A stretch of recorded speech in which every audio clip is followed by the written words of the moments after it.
What is up, Janksters? It's your boy Graham, also known as HamHawks42 on the internet, and today we have a really fun Abzan Mutate deck. If you're not familiar with Mutate, I highly recommend you check out a video that I did explaining what Mutate is. I should be appearing in the iCard somewhere in that region. Yeah, I would definitely recommend checking that out. It explains the basic fundamentals of the mechanic, how it operates, how it works, and then you can come back to this video and see it in action, which we're going to be getting into here shortly. If you wouldn't mind also hitting the thumbs up button down below, as well as that subscribe button if you have not already done so, that would make a huge difference to the channel. We are actually very close to monetizing this channel, and we need 1,000 subscribers in order to do so. Thank you so much. Thank you for being here, and thank you for checking out the video. With that, let's get into the deck tech. The first thing that you need to know, or the first thing that you need to have when you're doing Mutate, is a good mutation base. That is a good creature that adds some cool keywords and some good value to a mutation stack, the most important of which is hexproof. And so, of course, we have Paradise Druid. If you are running Mutate, you probably want to run Paradise Druid. This card is great. It gives you everything you want. It's a little bit of mana ramp if the need arises, but to be honest, you're not going to want to use that very often because it's more important that it maintains hexproof. And the moment this creature becomes tapped, it loses hexproof. So Paradise Druid is going to be a 2-drop with hexproof that you can mutate onto. That's really what matters. That's why it's here. We also have Vampire of the Dire Moon. This is the reason that this in the deck is twofold. One, it makes a decent mutation base in that it is a non-human that has Death Touch and Lifelink. So no matter what we're mutating onto it, we will have Death Touch and Lifelink in the mix. That's cool. But more importantly, this is a 1-drop in the early game that our opponent is going to have a tough time attacking through. So it helps stall out some aggro plans while we set up our stuff. You know, it's not ideal to be mutating onto the vampire because the Vampire Dire Moon does die to direct removal, where the Paradise Druid with the hexproof, that's tough to pull off. That said, we do have 2 copies of God's Willing in the mix, and that can give a creature protection from a color of your choice until end of turn, and you get to scry 1. So this is a trick for 1 that can make our creatures difficult to kill, which is nice. If our opponent tries to hit it with an Infernal Grasp, we give it protection from black. It's no longer an eligible target. Bob's your uncle. Life is good. So God's Willing is actually really, really powerful in that regard. But it's a situational trick, so we only have 2. The other cards that we're running here, we have a couple key pieces. As far as our mutation creatures themselves go, I'll get into some of our other low drops because I don't know. I want to build up some suspense because they're pretty awesome. But as far as our mutation creatures themselves, what are the creatures that we're going to be putting onto our Paradise Druid? Cubwarden is actually the primary reason that we're in white here. This is a 3/5 lifelinker that can mutate for 4, 2 of which has to be white, or we can cast that out as a 4-drop, 3 in a white, which is fine as well. Whenever this creature mutates, create 2 1/1 white cat creature tokens with lifelink that are also freaking adorable, if I may say. So I'm a fan of that. This actually works very, very well with one of our key card draw engines. Okay, I'm going to spoil the surprise. Season of Growth. You saw it. It's here. If you're not familiar with this card, it's very, very useful alongside Cubwarden and any mutation creatures for that matter. It's an enchantment for 2 that says whenever a creature enters the battlefield under your control, you scry 1. So that's nice because whenever we mutate Cubwarden, we get to scry twice because we have 2 little 1/1s entering. So that's handy. You know, we get to dig for another card we need. Very useful. But then here's the kicker. Whenever you cast a spell that targets a creature you control, draw a card. So that's really handy. When we're casting mutation spells from our hand, they're targeting creatures we control, so we're just drawing cards for doing the thing we wanted to do anyway. Season of Growth rocks. This card is very, very good, and it's also an uncommon from M20 that a lot of people haven't heard of. If you're doing anything with like auras or like feather style decks where you're targeting your stuff with combat tricks, like Season of Growth rules. I love this card. Like, don't sleep on it if you're playing in older formats. And in mutation, it's just perfect. So that fits what we're going to do very, very nicely. As far as our other mutation creatures go, we also have Insatiable Hemophage. This is our primary win condition. We do not have anything that can give the Paradise Druid vigilance, and as a result, we will not be attacking with it most of the time. So you may be wondering, okay, well then how do we win? Well, Insatiable Hemophage says whenever this creature mutates, each opponent loses X life and you gain X life, where X is the number of times this creature has mutated. So if we have a mutation stack going with an Insatiable Hemophage in it, we're just pinging our opponent for an increasingly high number of damage consistently. Well, it's not even damage, it's life loss, which is pretty rad, and we're gaining life too. And at the same time, the Insatiable Hemophage also gives our mutation stack Death Touch, making it very difficult to attack into, which is pretty sweet. So this card is just great. It's our primary win condition. We have 3 in here because off of Season of Growth, we're going to be drawing an obscene amount of cards, which is part of the reason why we don't have well, we don't have any 4-ofs as far as the mutation creatures go, primarily for that reason. Like, we're just going to have a ton of mana lying around, and we're going to have a ton of card draw, which is like way more than you think by looking at this list, I promise. Other than that, so Insatiable Hemophage is great, big fan. We also have Gemrazer. I'm also going to call out, with a couple of exceptions, like Cubwarden, for example, or the Migratory Greathorn. I do have a lot of these like special styles for these because I love Mutate. It makes me very, very happy. And when Ikoria dropped, I was like, this is the greatest thing ever. I need to play every Mutator ever. And so I did what I needed to do to make sure my mutation decks would be blinged out. So that's why you do see the Godzilla artworks across a lot of these. I don't believe they're still available on Arena, so I am sorry about that, but keep an eye out on the store. They may become available soon at another time. But in any event, Gemrazer, that's what this one is. Anguirus Armored Killer is in fact a Gemrazer. This is a mutator it mutates for 1 green. It's a 4/4 reach trampler that whenever this creature mutates, destroy target artifact or enchantment an opponent controls. It's on rate one of the best mutation creatures ever printed. It's just excellent. You get a 4/4 reach trampler for as little as 3 if you're mutating it onto something. Actually, as little as 2 if you're in other decks that are running Polywog Symbiote, which we don't have in this one because we don't have blue. But in any event, that's one way you could build a mutation deck. It's a bit of a side note, but Gemrazer is just phenomenal. It's excellent. And on top of that, if we have Insatiable Hemophage and Gemrazer, we do get the Death Touch Trample combo plus Death Touch and Reach. So as you can imagine, that gets out of hand very fast, which I'm a big fan of. We also have 3 Migratory Greathorns. This is a pretty phenomenal card. If you have ever played Mutation on Scoot Swarm, you have seen this card. You may note we are not running Scoot Swarm in this deck just because that's not necessarily the style we're going for. We're not trying to go wide with mutators. We're trying to go tall. We want one big stack. That's the goal. So Migratory Greathorn is very great, as you can imagine. Whenever it enters or whenever it mutates, search your library for a basic land card, put it onto the battlefield, tapped, then shuffle. So this is going to ramp us every single time we mutate. So as you can imagine, we want to mutate this early and we want to mutate it often. That way we have a ton of mana so we can double and triple mutate in later turns. Very useful. Yeah, it's just a really solid creature, and it's a 3/4 body, which may go right on top pretty early, because if we throw Paradise Druid on 2, and then Migratory Greathorn onto it on 3, it puts a 3/4 hexproof blocker on the board, which can actually slow things down really nicely for our opponent while ramping us into our bigger payoffs later. So good stuff. Just all around, Migratory Greathorn, rock solid. Does exactly what you want. You love to see it.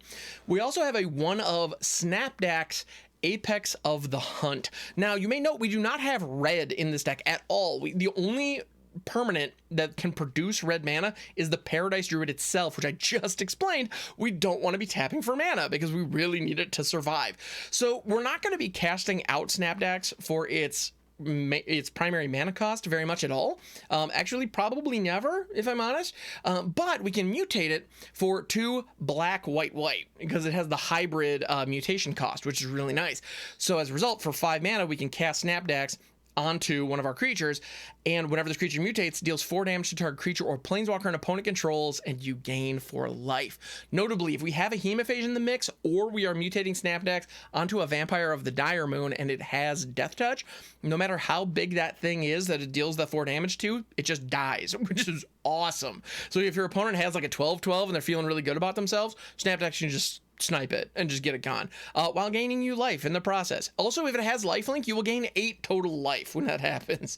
So needless to say, that mutation stack can get really out of hand really darn fast, and Snapdax is a great way to just take it over the top. Oh, and it gives double strike. Just putting that out there. Now, it's only a one of because it's kind of it's not necessarily a win more, but it feels that way sometimes. And it's more situational removal than a true win condition. So that it's very handy, but we don't necessarily need a ton of them. Speaking of one ofs, we have a couple other one of Apexes. We also have Brokos, Apex of Forever. The cool thing about Brokos, it's actually especially good against control because if your opponent wipes the board, if it goes into the graveyard, you can mutate it out of your graveyard, which is really handy. Yeah, you may cast Apex Brokos, Apex of Forever, from your graveyard using its mutate ability. It's interesting that it says mutate ability because it is considered an alternate casting cost. Anyway, it doesn't matter. Whatever. So this is pretty great. It's a 6-drop, 6/6 trampler that can mutate for 6, or you can play it out for 5. We don't have blue, so we're not likely to do that anytime soon. But it's just a really good mutation creature that can just hit the board, do the thing. We like it when the thing gets done. We also have or if your opponent's running discard. if your opponent is running discard on you, you can just discard this to it, and you still get, like, it's almost like it didn't leave your hand if it's in your graveyard. Pretty nice. We also have Nethroi, the Apex of Death. We're in Abzan, so of course we're going to at least have one Nethroi. This card is insane. It is a mass reanimation spell on a Death Touch life-linking body that we can hardcast as a 5/5 Death Touch lifelinker for 5. So it's just super flexible. It does all the things we want. And again, if our opponent has managed to wipe the board, if we can stick a mutation base and then mutate Nethroi on top of it, or play out Nethroi for 5 and then mutate a creature on top of it, we get the ability, whenever this creature mutates, return any number of target creature cards with total power 10 or less from your graveyard to the battlefield. That can get out of hand very fast. If we're going up against Mill, for example, that's filling the yard, that's going to get insane. If we have, if we do get board wiped, if our opponent hits us with a Doomscar or something like that, it's it can be pretty good as a way to rebuild. So that's nice. It's just a cool card, in my opinion. It does mutate for 7, which is a little bit expensive, so this is definitely late game fodder, but my goodness, if you can get it going, life is good. We also have the Auspicious Starrix. This is, in my opinion, the most busted uncommon from, it's the most busted mutate card in Ikoria. I was about to say the most busted uncommon, and then I realized that, Zenith Flare exists. So, okay, let's not worry about that comparison real quick. But Auspicious Starrix is great in a mutate shell. It's a 6/6 that mutates for 6, or you can just play it for 5. Nothing wrong with that either. Whenever this creature mutates, exile cards from the top of your library until you exile X permanent cards. There's no mana value restriction. They don't have to be specific types. Permanents. Where X is the number of times this creature has mutated, then put those permanent cards onto the battlefield. So if you have, say, Brokos, Apex of Forever, on the top of your library, incidentally, and you mutate Auspicious Starrix, even if there's no other creatures in the mutate stack, you just get a free Brokos on the battlefield. That's just a free 6/6 trampler just cause. A lot of the time, what you're going to end up doing is mutating an Auspicious Starrix onto a stack that already has 3 or 4 creatures in the mix, and then the moment that hits, you then grab 3 or 4 permanents from your library and just put them directly on the field. A lot of the time, that's going to be lands, but in a lot of other cases, these are creatures. Like mutation creatures, while we're mutating them, they're still decently sized creatures on their own that have their own unique abilities that are going to be entering the battlefield now. Pretty darn useful. And at the very least, we could be pulling out, Season of Growth, more Paradise Druids, like all kinds of good stuff that can help ramp us or give us additional targets for our other mutate spells. Great. Like, Auspicious Starrix is awesome. That is another win condition of this deck. If we are able to stick an Auspicious Starrix and trigger it once or twice, there's a really good chance our board state is going to be completely overwhelming for our opponent. Now, public service announcement. Auspicious Starrix can mill you out very, very, very consistently if you get greedy with it. So be aware of that and be aware of how many cards are in your library. If you're down to like 10 cards in your library, don't mutate on top of an Auspicious Starrix. It's probably going to mill you out. I would recommend not doing that. However, if you're not, you have 30 cards in your library and you've got an Auspicious Starrix in hand and you have a mutate stack with some decent stuff on it, hit it and see what happens. It's awesome. So just be aware of that. Don't lose sight of your library size, but Auspicious Starrix is a great way to close out the game. It's awesome. I love that card. So we're going to see the Auspicious Starrix and the Insatiable Hemophage really being the 2 nails in the coffin that drives this thing home for our opponent. But we're going to be doing some crazy stuff along the way. Absolutely crazy stuff. We also have Mythos of Nethroi in here. This is casually a really good removal spell that for some reason has kind of been lost to time. For 3 mana, you destroy target creature or target non-land permanent if you spent black, green, and white on it, which we're very easily able to do because we are in those colors. Our mana base is designed to hit all 3 of those colors by turn 3 fairly consistently.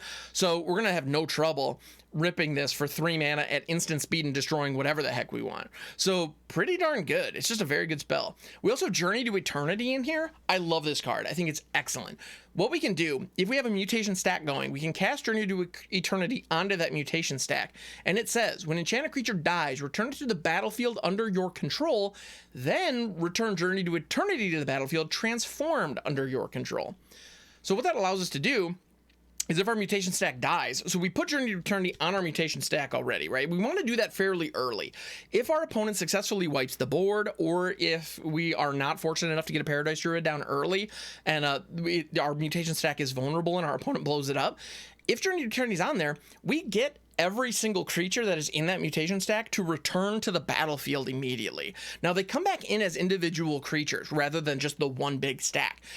But that can be okay. That allows us to do some stuff in combat and gives us some other options that we can then mutate onto later. So that's pretty darn good. But more importantly, Journey to Eternity flips into Atzal, Cave of Eternity, which is a legendary land that can tap for mana of any color, which is just nice, just ramps us a little bit. Or we can pay 5, tap it, return target creature card from your graveyard to the battlefield. So if we are running out of gas in the late game and we just need to set something up, maybe our opponent's board, wiped our board a couple of times, we can then pay 5, tap, return something from the graveyard to the battlefield that we can then mutate on top of and try to build back up and get back into the thing.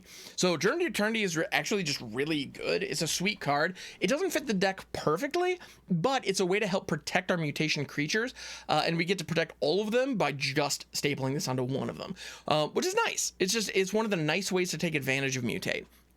So that's the idea. If we're pinging our opponent down with an Insatiable Hemophage mutate stack and they think, they rip a Doomscar off the top or a Day of Judgment off the top and feel like, oh, we're fine, we get to blow this up, we get to ruin their day a little bit, because all of our stuff comes back, then they can attack the next turn, which is pretty nice. So Journey to Eternity, sweet. It's just a great card. And on top of that, with the way Season of Growth is worded, if we hit a Journey to Eternity late in the game and we have a Season of Growth or 2 potentially on the battlefield, we play out Journey to Eternity. It targets one of our creatures. We get to draw a card. So that's nice. It synergizes with that beautifully. So this has been one of my longer deck techs. As you can imagine, I'm very passionate about Mutate. I think it's a very cool ability. I just enjoy it, and I hope you do too. We're going to run this out, see what we can do with it, see if I can get this thing to pop off for your viewing pleasure. And if you enjoy this, if you want to see more like it, please hit that subscribe button. It makes a huge difference to the channel. And here we go. All right, so here we have Abzan Mutate. Now, this hand is interesting. Mythos of Nethroi is good. Season of Growth is good. The lack of a mutation base is problematic, to the point where I think we need to mull this. If there's a Paradise Druid or a Vampire in this hand, I think we can keep it. As it stands, I think we need to ship it. Vampire of the Dire Moon is good here. Gemrazer is good here. I think Nethroi is probably the weak link in this hand. God's Willing is also not looking great. So we're going to go ahead and put Biolante back. I don't love this, to be fair. Being stuck on a 2-lander is not great. Kind of wishing I'd kept the first one to see what we draw into, but there we go. We got, all right, cool. So that is white mana. That's going to give us access to God's Willing, and we're going to be hitting our land drops up till turn 3. That's awesome. That's going to give us access to the Gemrazer, which, against a Dreadhorde Butcher, might be pretty darn nice. Yeah, Swamp, you would have been really nice last turn. Like, really nice last turn, as a matter of fact. But so be it. You know what? I'm gonna shock this in. That way we have access to Vampire of the Dire Moon and God's Willing to shut down that Dreadhorde Butcher. That feels like a pretty sweet line. I like it a lot, as a matter of fact. So if they attack into it, we give the Dreadhorde Butcher protection from, say, red. Well, okay, they're gonna duress that away, and I don't like that. So I guess we do this. We give it protection from, red or black is fine. Land is good. I like that. Yeah, land's nice. We keep that on top. There's nothing in our hand anymore. They would have stripped the God's Willing, like 100%. And now they can't reasonably attack into this because we have protection from red. Also, if their removal in hand is red, it can no longer target the Vampire of the Dire Moon. If they do have a black removal spell, like a Fatal Push, for example, we'd be a bit out of luck, to be fair. I'm gonna let the Swamp go. Take 3. Which I'm not jazzed about, but could be worse. Could be a lot worse, as a matter of fact. And we are gonna go ahead and upgrade this little homie to a 4/4 Trampling Lifelink Death Toucher. It's pretty nice. It's pretty nice. That said, if we sit back, they have an opportunity to blast it, which I don't love. I think I'm going to attack here. This is also going to gain us life, which is really valuable. Now, they could block and target it and still, kill it, which wouldn't be a bad way to deal with it. However, that would also cut off their aggro. Like, their aggression is now completely dead because the Dreadhorde Butcher's gone. They might have a follow-up in hand, but, I I'm not terribly mad at how that played out. Could have been a lot better. Could have been a lot better, to be sure. They just have another Dreadhorde Pusher. Sure, why not? And a Mire Triton. They get a Death Toucher of their own. Fair enough. Fair enough. Let's see. Paradise Druid. Glad to see you. That enters tapped. Paradise Druid comes on in. Got all the hexproof action, which is nice. I like hexproof action. It's pretty sweet. Rankle, the master of prankles. I have a feeling we are about to discard this Auspicious Starrix, and I'm not too jazzed about it. Because next turn, if we hit an untapped land, we can actually play out the Auspicious Starrix. I also have a sneaking suspicion we're about to sacrifice this Paradise Druid. Yeah. All right. Our opponent has successfully stripped us of every resource we had, which is not ideal, but at the same time, like, they're doing what they came here to do. Like, they, you know, I got to give them props. They're doing a fine job. Now, it's also clear, based on what they had, I really should have kept the Gemrazer back. Because having a 4/4 death-touching, life-linking Reacher would be really nice right now. So I decided to take the aggressive line, and I'm getting punished for it. Something fierce. So, yeah. That's an aura, and we don't have a creature. Yeah, no, this was devastating. Yeah, 100% devastating. I shouldn't have attacked. Yeah, had I not attacked, we may have stood a chance. Maybe. But not hitting the Paradise Druid early enough was actually a really big problem, and our opponent just came out swinging so hard. It's okay, these things happen. Let's move on to the next game, see if we can have a better showing. I see a Paradise Druid, a Season of Growth, and a Migratory Greathorn all in the opening hand. Oh, hook this to my veins. This is the perfect opening hand, and I'm going to say that, and we're going to get dump trucked now, but trust me, it's good. This is a good hand. So we can start with Triome on 1, which is usually a pretty decent way to start, in my opinion. Starting with access to all 3 of your colors online is pretty sweet. Also, you don't have many turn 1 animations these days, and we have that with the Triomes, and I like that. Yeah. So let's see, this is going to be a Paradise Druid on 2. That sticking is a big deal. I'm very grateful for that. They're also running blue. They are running the mill package. Okay, sure. Now, Season of Growth is very nice in that it helps draw us cards, which is valuable. However, we don't, with the exception of the one of Nethroi, we don't really have anything that leverages our graveyard. That said, if we can stick the Nethroi this game, oh boy, that'd be nice. I'd like that. Now, what I want to do is I want to stick the Season of Growth next turn, so we can hit the Greathorn the turn after. But actually, if we hit the Greathorn this turn, we get a 3/4 online, which is fine. We're gonna go grab another land, and then next turn, if my math serves, whoa, we're already down to 2 basics. Those mills have been very effective. All right. Yeah. Oh, actually, we don't have as many basics as I thought in here. Never mind. It's not. Well, we've also started with a bunch in our hands, so whatever. All right. Let's see. We have one more basic in the deck. I'm keeping an eye on those mills because this Migratory Greathorn hit is not going to be that great if they're all gone. Yep. Okay. Man, our Boreal Grazer plus Ruin Crab, that's, I mean, and these fetch lands. Like, it's kind of funny. I'm kind of wondering if anybody at Wizards realized, like, oh, let's just add 5 new fetch lands to the game. Like, there's no way that Ruin Crab isn't going to skyrocket in popularity on Arena after that. And, like, clearly, why would that happen? Anyway. Being a little snarky. I like being a little snarky. It's, yeah. It's fun. I like it. Let's go ahead and hit the Hemophage, get that sucker in the mix, because that's going to be how we win this game. So homie's going under. Ping him for 2. Grab our last basic. No attacks. We need to keep that hexproof. If that thing bounces, we are in a world of hurt. Outland Liberator. Don't touch my Season of Growth. I kind of need that. It's really important. But you didn't touch it. That's nice. You're going to give me priority in a situation that's going to allow me to target this and draw a card. I'm grateful for that. You really should have sacked that Outland Liberator and blown up the Season of Growth if you knew what was good for you. But I mean, 'tis what it is. I'm not complaining. I'm just saying. Because Season of Growth is kind of a big deal. especially with the Cubwarden, like I was mentioning in the deck tech. It's pretty awesome. This scry is probably irrelevant, to be honest, because they're just going to mill it in all likelihood. A land is fine. Actually, we have enough good stuff. Oh, but now we shuffle anyway. Never mind. Don't mind me. I'm just going to dirtle for a minute because it's kind of what I like to do, apparently. And then Vampire to the Dire Moon comes out. We get another scry. Again, probably going to get milled. You never know. Again, they don't blow the Season of Growth up. I'm kind of shocked. Yeah, backup, sure. And if it gets milled, it gets milled, whatever. Attacking here could be fun because we have Lifelink and Death Touch, but I would much rather keep the mutation stack alive. That's pretty darn important. Sure, yep. Things getting milled. Hey, Brokos! What up, buddy? Happy to see you. Let's go. All right. That's nice. That's nice. We can slap a Brokos on our mutation stack, add Trample to the mix. Why not, right? Why not? All right, so we're down to 19 cards. Make that 18 cards.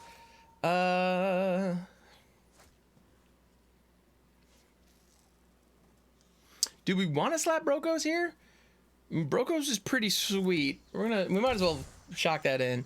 I kind of think we want to get a Journey to Eternity on our Cubwarden. That could be really nice. Could be really nice, as a matter of fact. And I do like nice things. Yeah, you know what? Let's do that. Let's put the Journey to Eternity on our Cubwarden, draw an extra card because we can, and then we slap a Gemrazer down, give the thing Trample. Because Trample, Death Touch, and Lifelink is all pretty nice. I like it when those things get together. So here we go, and we're going to dome our opponent with the Hemophage trigger, so that's nice too. Now, if that one card in their hand is a Splendid Reclamation, we're just dead next turn. It doesn't matter what we do. So that's the thing. Emergency Trap Breaker. Yeah, they could actually blow up the Journey to Eternity, which would be a mild inconvenience. Mild inconvenience. I'm going to put you over because our opponent only has 3 power on board. Alright. Kitty cats. The straight up doesn't matter because the Migratory Greathorn is going to shuffle anyway. So, and, I mean, actually, we can tuck it to the bottom. We're more likely to just draw it. That's something, I guess. Okay. But again, shuffle, so whatever. Alright. Time to swing with the team. We need to start applying as much pressure as humanly possible because they are pressuring our library in a big way. Now, the reason they didn't go after the Season of Growth, presumably, is because it's giving us, it's drawing us cards, which they apparently don't mind us doing because they're trying to mill us out, which does make some sense. Kind of surprised they don't put the Arboreal Grazer in front of some of this damage because what else is it good for at this point? There we go. I was wondering about that. Put the Trap Breaker in front of the Vampire. Do it. I dare you. Yeah, no, I didn't think you would. It was a fun thought, though, right? Alright.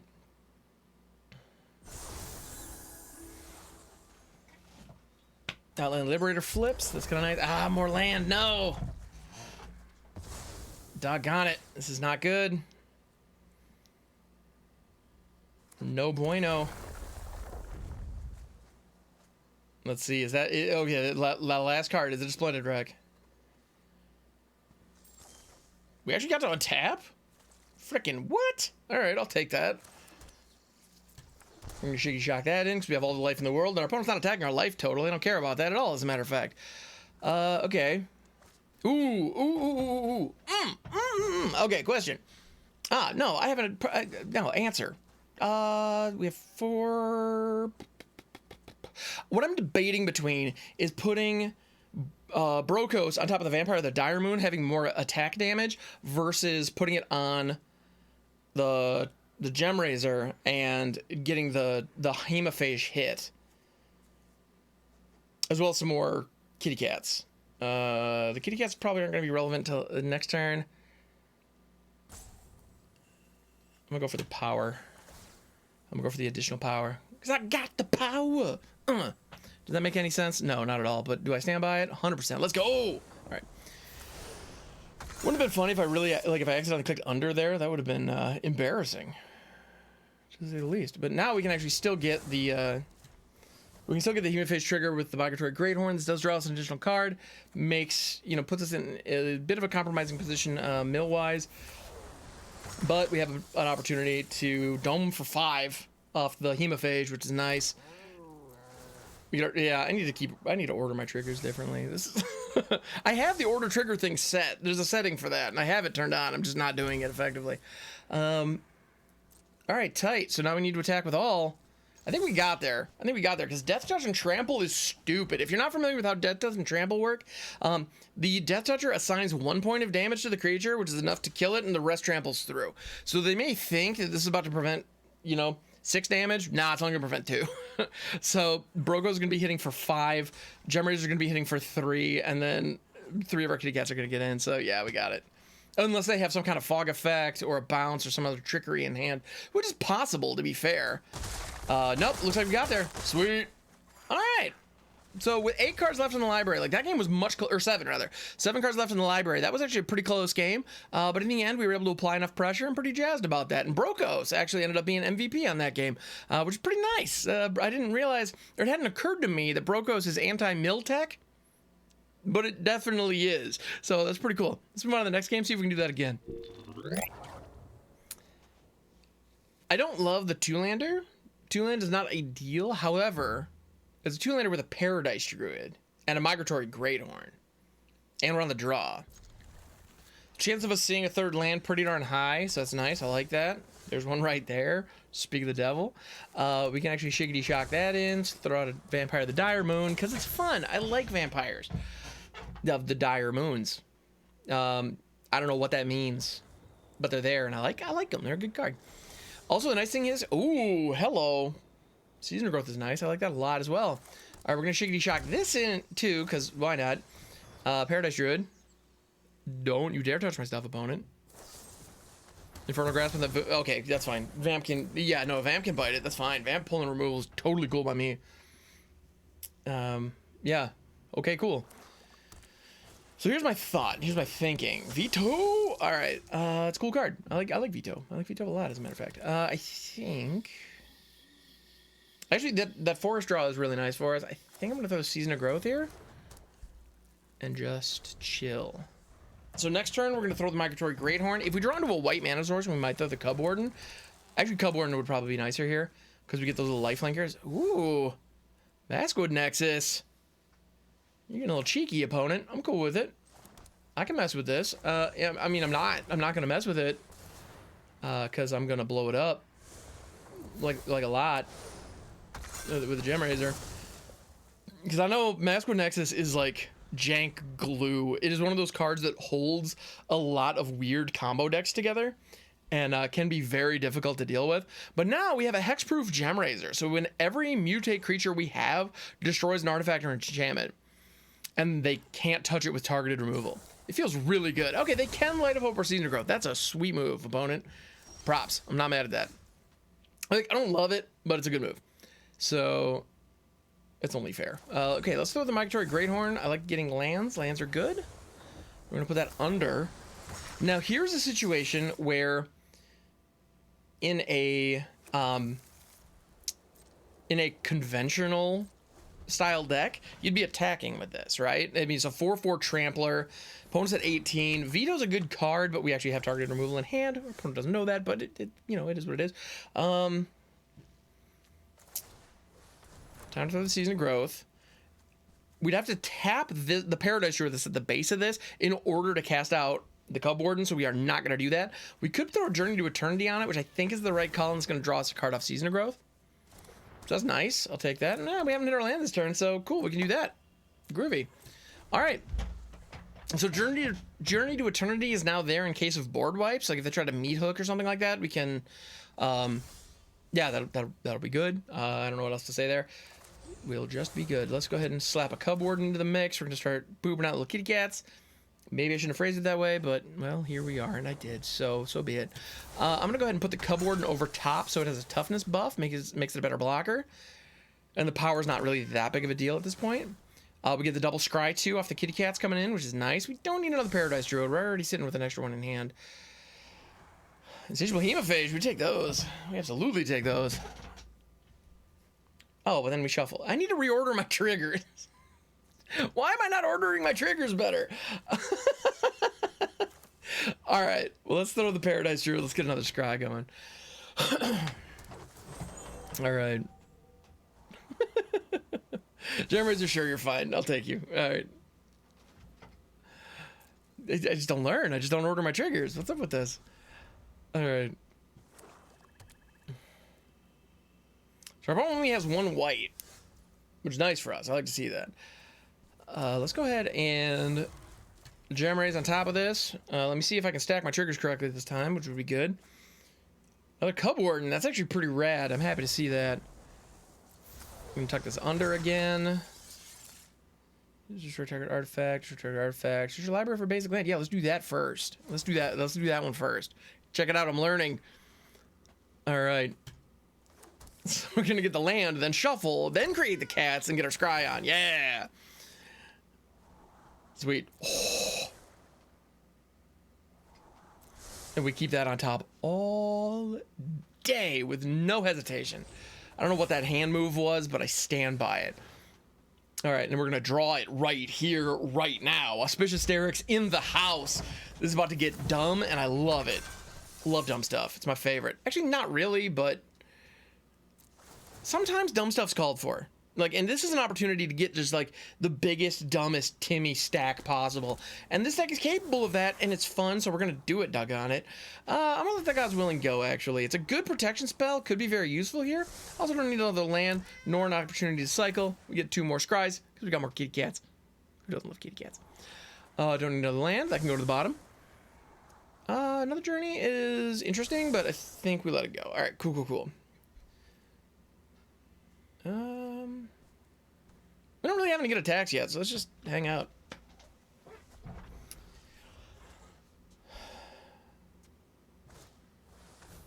Domber and Cleric, they're going to have an opportunity to blow up the Season of Growth, which would be wise.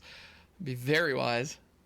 Or the Journey to Eternity. Both are fine choices. Actually, if you have, if our opponent is running board wipes, getting rid of the Journey to Eternity is definitely the correct answer. The reason for that is the Journey to Eternity is going to be giving us, well, it's going to be protecting our stuff if it dies. Like, if our Cubwarden dies, we get all those creatures back on the battlefield.